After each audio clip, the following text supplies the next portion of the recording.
rentals doubling of their insurance costs. So the average renter from Moriarty is gonna have to pay an extra $100 a month. So that's more than one student, including me. So a prayer for those just stuck in that kind of heavy situation. Yeah, and well, my mom is semi-retired. She's not fully, she still likes to play business. There's a few others, but I don't know how you want to play that one, so I was just gonna give it to you early. So she can go, she can take it whenever, and she still plays and stuff. I love to play. She's in the English. So anyways, you can get slime molds drunk, by the way. You You can get a slime mold drunk. Yeah. Any prayer requests? A reduction of wars throughout the land, a prayer that the rising tensions in the Middle East be quieted down and that the war between Ukraine and Russia continue to simmer down. Also, a prayer for those who are suffering persecution, for preaching and teaching the faith as well as holding on to it. Prayer for those who are suffering from sicknesses, both of the body and of the mind and of the heart and even of the soul. A prayer for those who are being possessed by demons. May they be free from their mortal torment. And also a prayer for the collegiate Bible study starting up again. A prayer for this church as we are blessed with getting a new place and building more stuff for it. And also a prayer for the people here. And that'll be enough for me.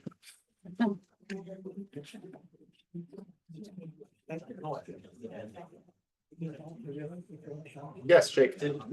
I could not hear you all the way, but I just, if we could make a prayer for all the folks out in California, the wildfires. Yeah. Covered that already. Yep, got it. And how about just college students in general and making big choices and being safe for the school. And school. Next to it. In this Bible study. Did I? Other prayer requests? I didn't see when you're going.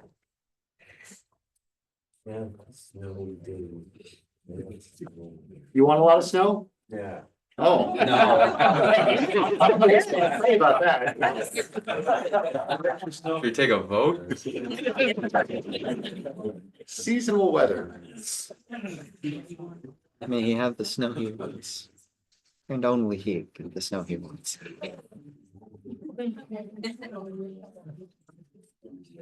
Other prayer requests?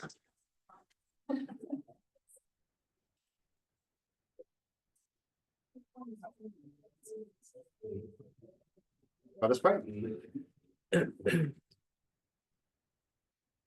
Lord God, Heavenly Father, thank you for the people of Mount Calvary gathered together. Please bless us according to your word. Please bless our building project that we are looking toward. Bless our college student Bible study tonight and all college students as they begin a new semester. Please help them to make good choices and to grow into faithful Christian adults. Bless all those suffering out in California with the wildfires. Bless those who are affected by the insurance debacle. Please bring peace in the Middle East and Ukraine.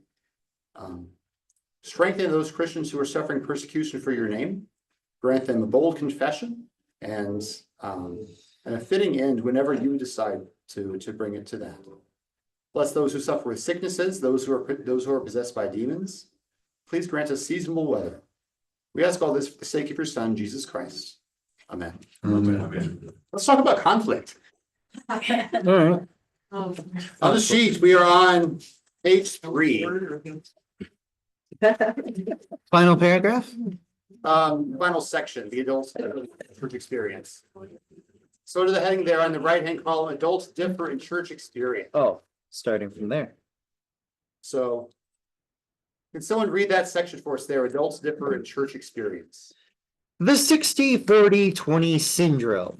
Many congregations are either empowered or controlled by people who possess the following demographic traits. They're at least 60 years old. They have been professing Christians and attending church on a regular basis for at least 40 years. They have been members of the current congregation for at least 20 years. They have often become comfortable with things the way they are, and as a group are slow to affirm and embrace change. They want the congregation to succeed, but the methods with which they are familiar are generally old methods that may or may not work in the current situation or context of the congregation. Since many of these people are of the adaptive generation, they often prefer stability to adventure and are resistant to change that happens too fast without an opportunity for them to adapt to the change. They talk about wanting newer, younger people to take over leadership, but they are sometimes reluctant to give up the leadership roles that have provided meaning and significance to their lives for many years. Conflict often arises as the 60-40-20 demographic shifts from one generational cycle to another. The shift from the silents to the builders was not too great because both shared the same values. And the builders, as an adaptive generation, sought to build on the values of those who went before.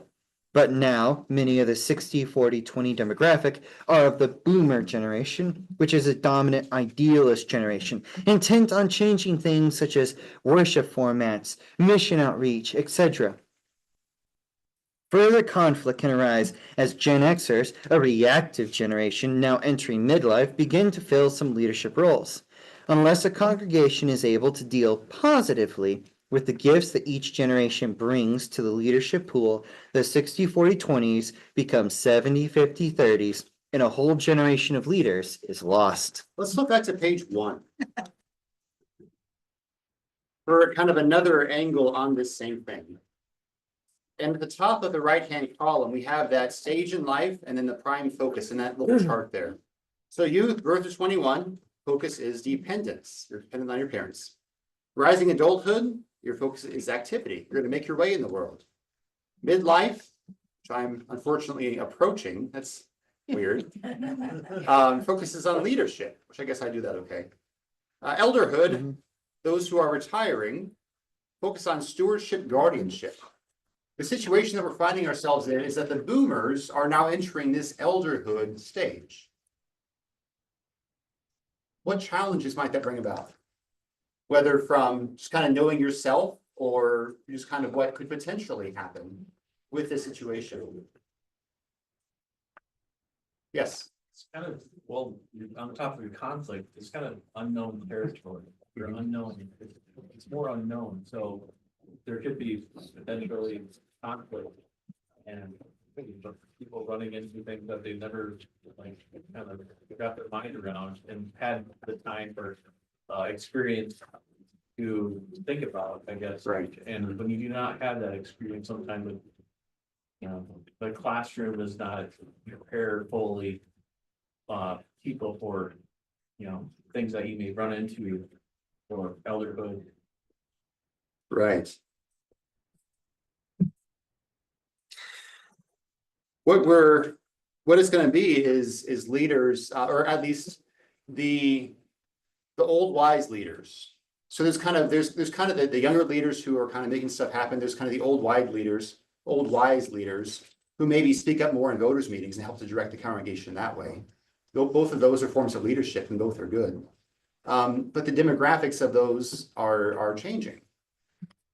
And with the boomers becoming in the retirement age and kind of getting to the wise seat of power in that way, or that wise seat of authority, they have a very different voice than their parents and grandparents did. Definitely a different voice than their parents did. Any thoughts on how that might play out? Or things Just that the number of boomers, it's by far the largest post World War II baby. So you're gonna have a lot of old people sitting in the pews simply because of that fact. And that's compounded by the fact that, especially in the rural areas, a lot of the younger people educated left and didn't come back. Out migration. right. And that's its own challenge with the rural congregations, and what are they going to do as the boomers begin to die, and the congregations then necessarily also begin to die without as many members.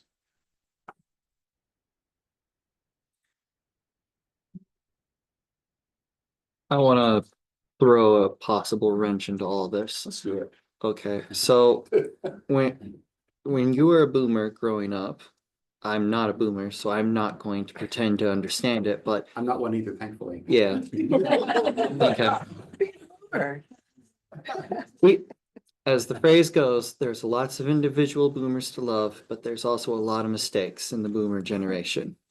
But the thing is like you'll have the boomers grew up a particular way in a particular time doing a set of things. But we currently live in the age of like computers, technology, and AI. So there's a lot of stuff that there are a lot of stuff that older generations never even had the option or opportunity to do, in part because we just didn't have the technological achievement and advancement for it. There were a lot of people pre-COVID who were resistant to having services filmed or to have church or to see church services online until like COVID came and forced everyone to take that route. So there's the possibility that when you don't grow up with something, it's like, okay, I'm used to things a certain way, and that may have been the best way with the tools and techniques we had at the time. But it may be difficult to say, okay, we have AI, we have like automated emails. There are things we can do better now than we used to, but it may be difficult to transition or to move into that stuff, especially if you're supposed to give someone guidance and the people underneath you are coming up with new tricks you've never seen before, it can make it feel like, what guidance can I offer if they have all these new tools and whatnot? So sometimes there's the fear of, I don't know what I can offer to people. And so it's like, well, we got to do it this way, because if we do it this way, then I know how to help you better. But if we go with AI and we go with tech and other stuff, we use these other tools I never had access to because, they weren't invented yet. That's a real struggle for some. And so it can turn well-meaning people kind of against each other in a way. And I've seen it happen more than once. So hopefully it doesn't happen again here. I know my mom still calls me with computer questions. So that was part of helping to pay for the degree that I got in computer stuff. So that's our agreement. So they have a lifelong, Have a lifelong IT IT guy. subscription with you? that's right. I was gonna say what Jeffrey is saying is contrary to what it says here, because it says here, the boomer generation, which is the dominant idealistic generation intent on changing things. And it's kind of like, and he almost implies that they're resistant to change. So, Yeah. Let's get a feel for the room. So you have three options of when to raise your hand, and you must raise your hand because I'm telling you so. Okay. AI. So we're gonna do AI is great, AI is questionable, AI is bad. So you must raise your hand for one of those. Who says AI is great? Okay. Who says AI is questionable? Who says AI is bad? Okay. So almost everyone's right there in the middle. No one's really gung-ho about using this new thing. Yeah. But you're also not completely against it. Whereas I think maybe a generation or so above might be more set against it because it's too foreign. It's too strange. It's too different. We don't even begin to know how to use this kind of technology because it's taking an angle even on all that we've been used to before. So, and it just changes your routines for how you go through and check email or do whatever you're going to do. Yes. What I've observed in different, organizations and especially family businesses is that the older generation typically has had life much more difficult, right? To succeed, and it's gone through massive amounts of failure at times. I think it's that balance of how can they provide enough guidance to avoid, the pitfalls of life without stifling kind of innovation and good ideas, right? Because really, life experience is a great teacher, right? And I think that's what I've observed. Some of the difficulty in organizations can be letting go of enough to capture good ideas and activities versus saying, hey, I've seen this before. And Right. Yeah. Yes, Emma. I think another point that we kind of hit, like, just kind of maybe gloss over when we go through like how we stage our church experiences and those transitional periods and understanding each other during those transitional periods. Because it's one thing for someone who's going into like from activity to leadership, and like, okay, I'm ready to take this on. But you're taking on a role that someone has already had and previously had. So they need to learn how to step back from that role almost and just kind of understanding each person's perspective. Like, it's not easy to just gain control if you're ready to do it, or gain leadership. And it's not easy to take a step back from leadership and watch others, you know, take over what was your like focal point at one point. Yeah, your baby. Yeah. One of the ways that we're trying to do this with our new structure and having project leaders, but also trying to pass down the history of the way we've always done things. Put that in a document of here's how you do this if you want to do it the way that it's always been done. As well as what's worked well, what's not worked well, some things we thought about trying but haven't tried yet.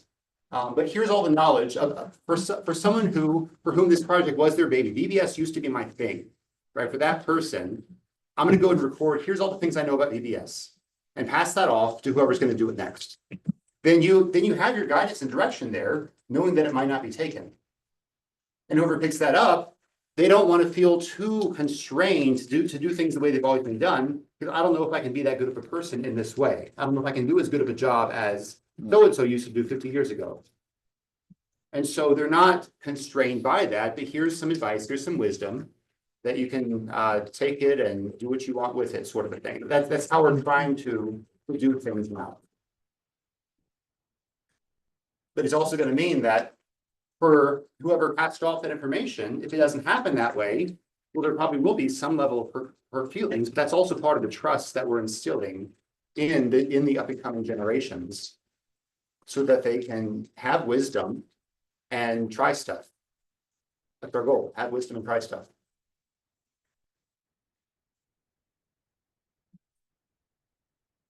Keep thinking of parenting, like I'm in the stage of parenting young kids, and I glean so much from my experience and things my mom tells me still that she did when we were my kids' age, you know. But I'm also living in a different world in some sense, raising kids, and so I have to lean to what I know is natural, but also make changes, and it's going to look different. Right. It might mean that my mom scoffs and says, I would never have done it that way, but life is different now. And same thing with passing on VBS.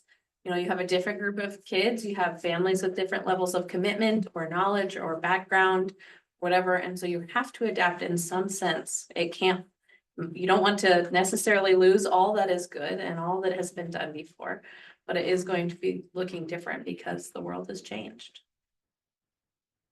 Your mom never had to wrestle with the question, should I have an echo in my kid's room, for example?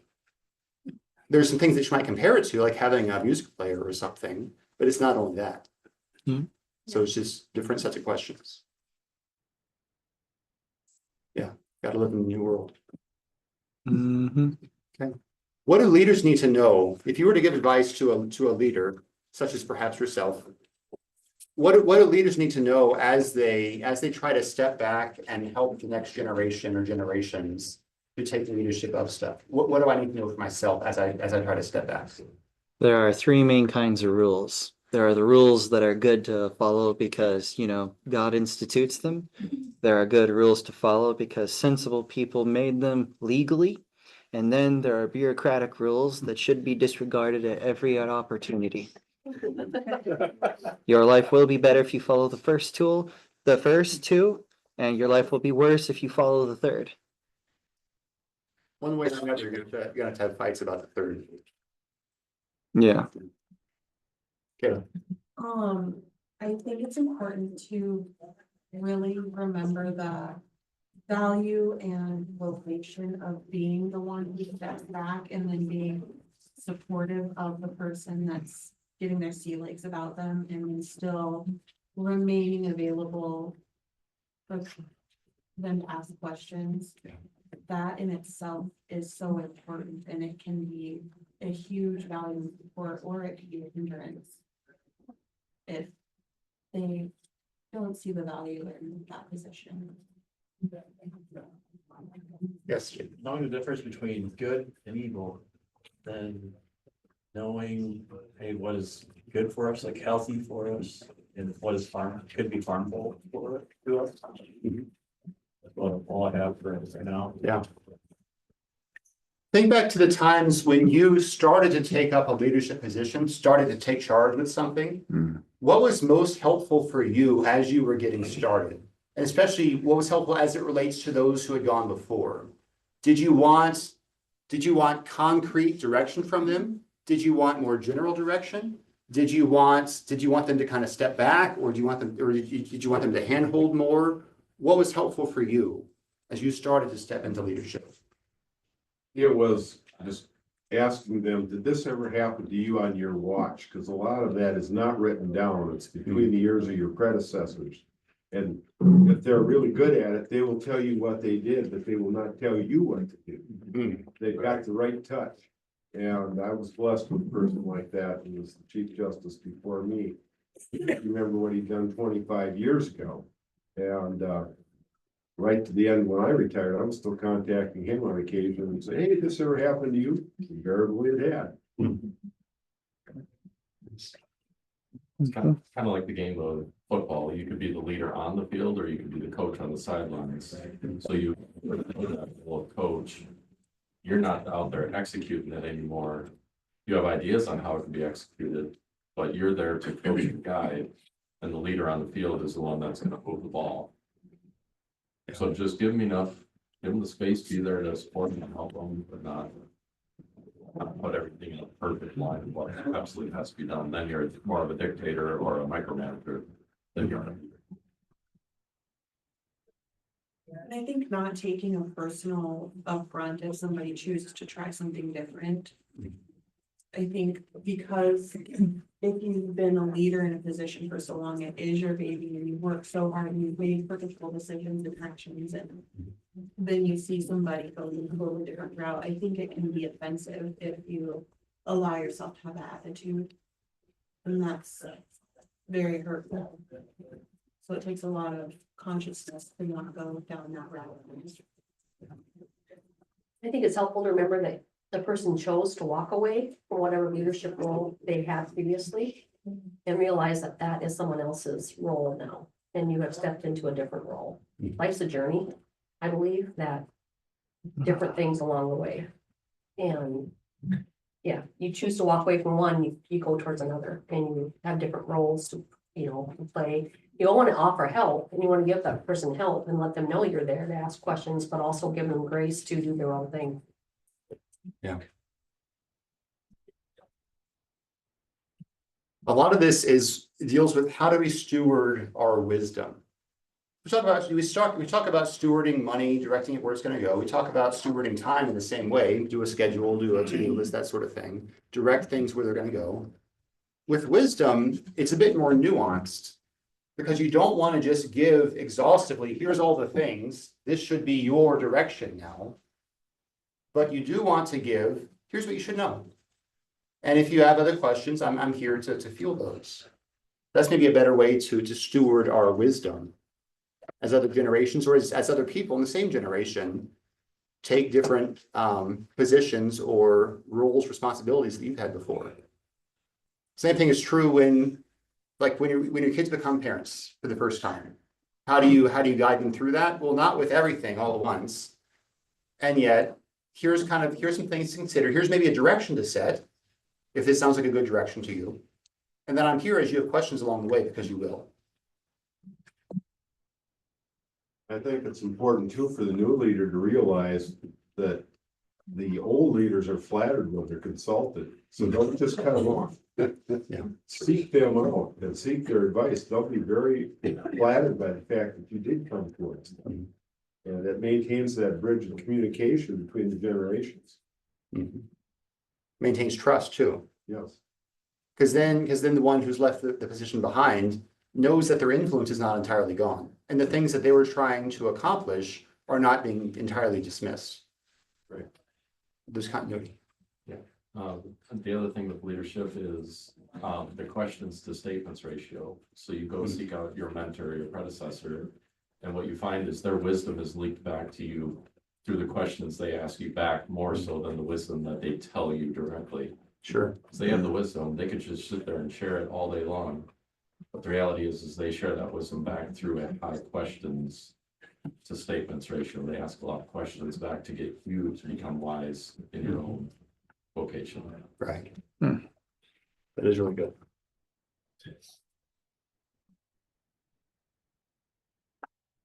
Keeping that communication open, because everybody's probably going to feel a little bit differently as to what they need and when they need it, so. If somebody says, hey, how can I help you? How can I be available to you best? And then if you're the one taking on the role, being willing to say, what I really could use is this.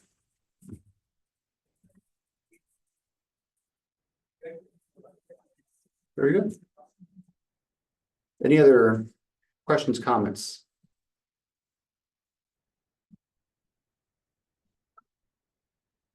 Let's go on to page 4.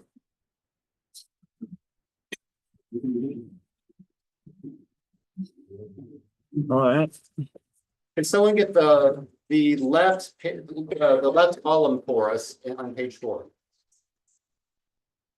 One's understanding of stewardship principles is not tied to life stages or generation type. Many of our 60-40-20 members have no better understanding of stewardship principles than to those who are new members of the congregation. Stewardship education is a necessity for all the adults of our congregations, but certain approaches to the subject, all of which have biblical roots, may have greater appeal to one generation or another. Two common models in use today are the stewardship model, which has dominated most literature on the subject for decades and probably needs little further explanation, and the generosity model, which is more popular in recent literature. Stewardship model tends to appeal to those in the civic and adaptive generations, silent builder and generation Y, and fits an organizational or industrial model of society in which there are owners, managers, and accountability for resources. While not neglecting God's grace in Jesus Christ, this model often starts with the sovereignty of God, declaring in no uncertain terms that God is the owner of all things and that we are but managers or stewards of those things. We have a duty and responsibility to be faithful in the management of those resources, clear values of those in the civic and adaptive I'm generations. going to pause you for just a second. Dave Ramsey is very much in this way. If you ever listen to Dave Ramsey, he definitely has the model of God owns everything. It's all God's, right? It's like when he talks about tithing, it's like he giving back to him. It's not like he needs it. It's all his anyway. But he's very much of this model. The generosity model tends to appeal to those in the idealist and reactive generations, Boomer and Generation X, and fits a more relational and collaborative model of society. Example, the body of Christ, in which people operate as team members in God's mission, not out of duty, but out of commitment to a cause for which they are willing to make sacrifices. The generosity model starts not with the sovereignty of God, but with the grace of God, who is not simply the owner, but the giver of all things. A generous person is one who gives of himself and his resources, and who does so freely and not out of sense of compulsion. He sees it as a meaningful and joyful expression of who he is, and who he wants to be, and of what and whom he cares about. Christian generosity is an expression of Christian liberty. Generosity is possible for Christians because the freedom of the gospel makes a space for love in which they are good things to do that we don't have to do. Values often displayed by the Boomer and Gen X. The stress on stewardship may be in tension with the virtue of generosity. One way in which this may show itself in a contrast between carefulness and liberality, or the virtue of frugality versus a virtue of generosity. Stewards who administer what belongs to others have a special obligation to be careful with it. And no doubt it is good to be careful up to a certain point. We have sometimes seen congregations so fixated on frugality that they refuse to risk the adventure of generosity. Thanks. Theologically, we must.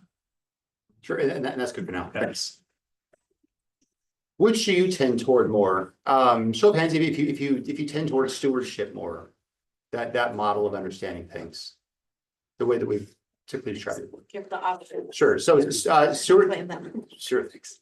So stewardship or generosity. Stewardship being there's resources that people are in charge of, including me. I have resources that I'm in charge of, my time, for example, the way that I spend my money, our money. Thanks.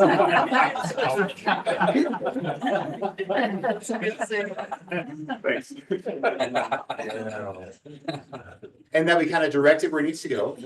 And then the generosity model of being, there's a lot of opportunities.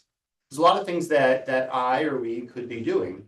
And I want to kind of chip in on some of these, something that I want to see get accomplished. So one is more kind of top down, where it starts with the resources, those are all God's, and God gives you those to direct. The other is more grassroots, where there are opportunities that I see that I might go and address. But it's kind of, it's more kind of me seeing opportunities and making use of those as a starting point, rather than the starting point being, okay, I've got this stuff. Who would tend more towards the stewardship side of things? Quite a few. And who would tend more towards the generosity side of things? I mean, I think you can be both. Fair enough. You know, I mean, I think, yeah, I don't think, yeah, I think I think for a lot of people, they're kind of smack dab in the middle. I think that's probably what we would be, Sure. you know? Yeah. It depends on what you're giving to, or giving, you know, Mhm. how you're giving. Yeah. So, Yeah. I know, I don't think those two kinds are mutually exclusive. It's not an unwilling to be generous, it's wanting to be wise about what you're generous with, Right. but also being wise with how you take care of what you've been given to, not just Mhm. only giving. Right. I don't know, Yeah. to anything. I find myself, as my starting point, I think in terms of stewardship, that here's the thing, and I've got to go and direct it in these ways. But I make room for being convinced that something might be worth my time that I might have considered in the original budget. Right? So having what do we call that at one point? Maybe even having a part of my budget that's dedicated for charity that I haven't thought of yet. That sort of thing. That tends to be more how I think of things. The stewardship isn't always financial either, though. Sure. So, Your time. you know, especially the giving model is often not as much money as it is time, you know, Mhm. physical service. Right. I mean, it's spontaneous financial giving too, sometimes for people, but Well, I think our stewardship tends to change in the different areas we are in life. You know, you think of young parents starting out, they're probably going to concentrate any extra they have on providing for their family. So they give of their time, our talents. So you know, and then as you get older and the kids leave the house, or whatever, you have more to give to the church and so forth. And I would speak that's the way Chuck and I have kind of not operated, but kind of been under that.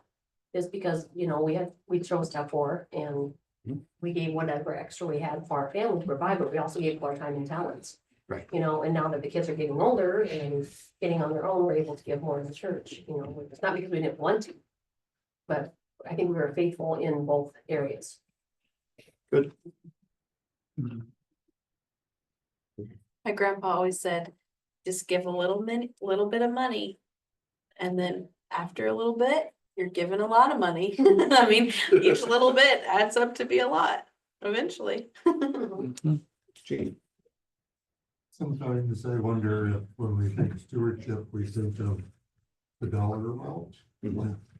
I'm really good steward because I'm giving X number, where maybe earlier in life I can't give X number, but yeah, you're also a good steward. And I think that struggle or that thought process, it's not the dollar amount, it's what you think between you and God that is appropriate, and not what the dollar amount does.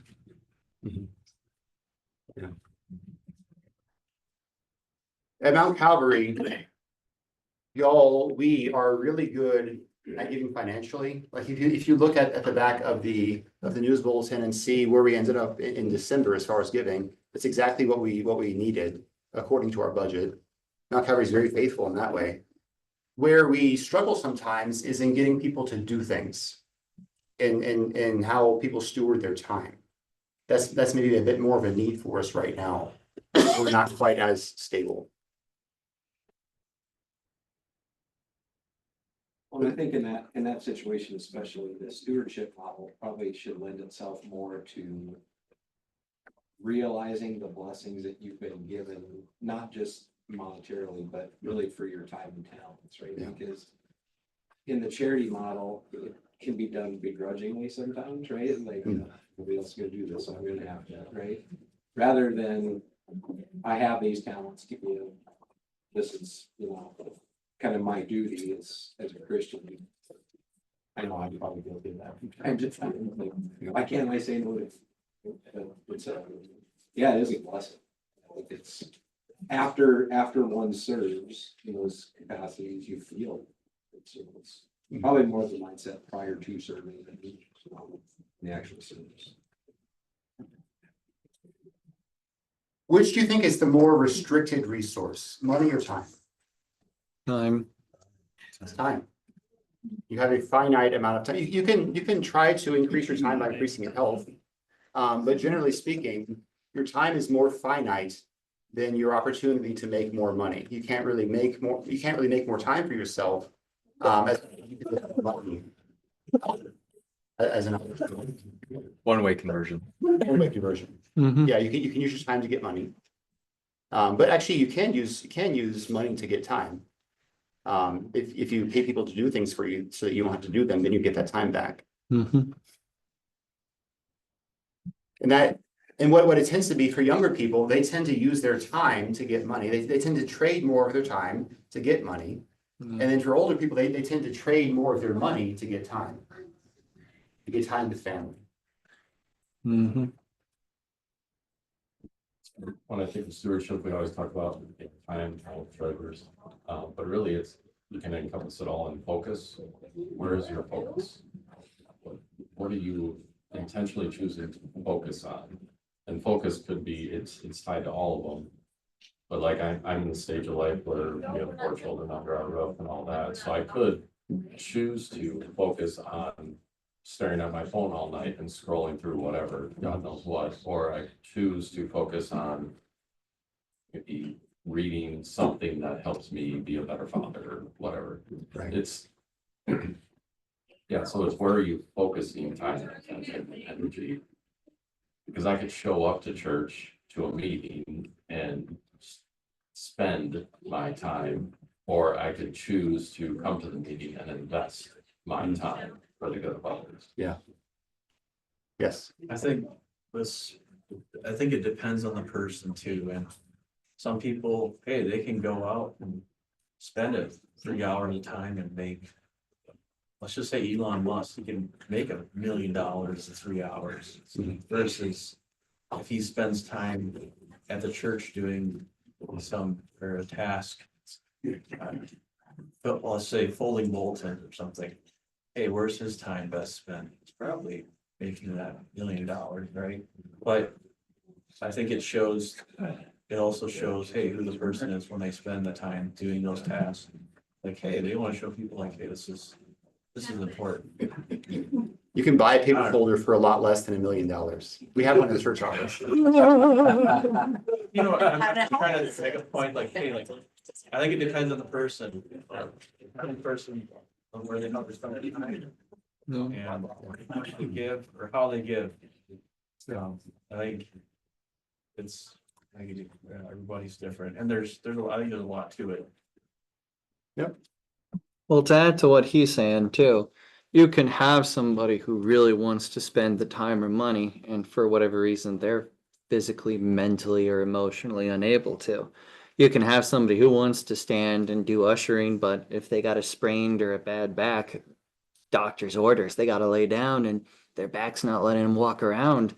And for somebody, and if you got something like a bad back or you're suffering from like a health crisis, I've met more than one person who wanted to have a very functional life, but due to their schizophrenia, it just made it really hard for them to have a functional life, and they're like 24/7 in need of meds to like kind of function.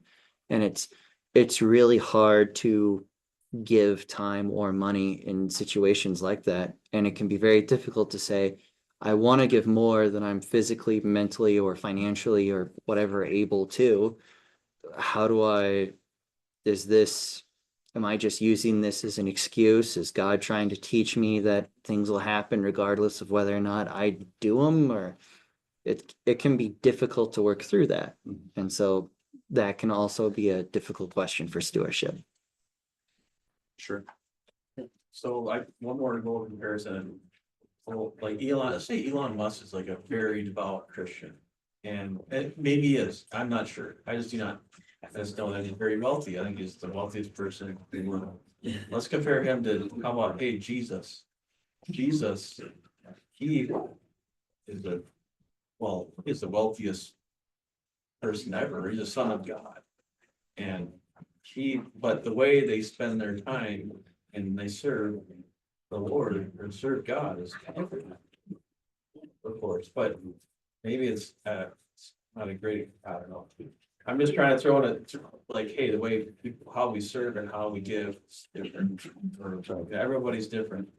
And Different people have different ways in which they're. right, but the way Jesus served was awesome, clearly. And he's made, as far as I know, did he make money? He gave a lot away. Right, but did he give money? Did he give money? I mean, it's possible that he worked as a carpenter or something before he started ministry. Here, He yeah. did something so for it's 30 years. But I do not remember any Bible teachings where he's made money. Right. And it talks about him giving money away or something, but the way he served though, he was giving us a lot. Right. He gave all of his focus, all of his energy, even his life. Yeah. Taught by our Lord and trusting his promises, we are bold to pray. Our Father, who art in heaven, hallowed be thy name. Thy kingdom come, thy will be done, on earth as it is in heaven. give Give us us this day our daily bread, and forgive us our trespasses, as we forgive those who trespass against us. And lead us not into temptation, but deliver us from evil. For thine is the kingdom, and the power, and the glory, forever and ever. Amen. Thank you.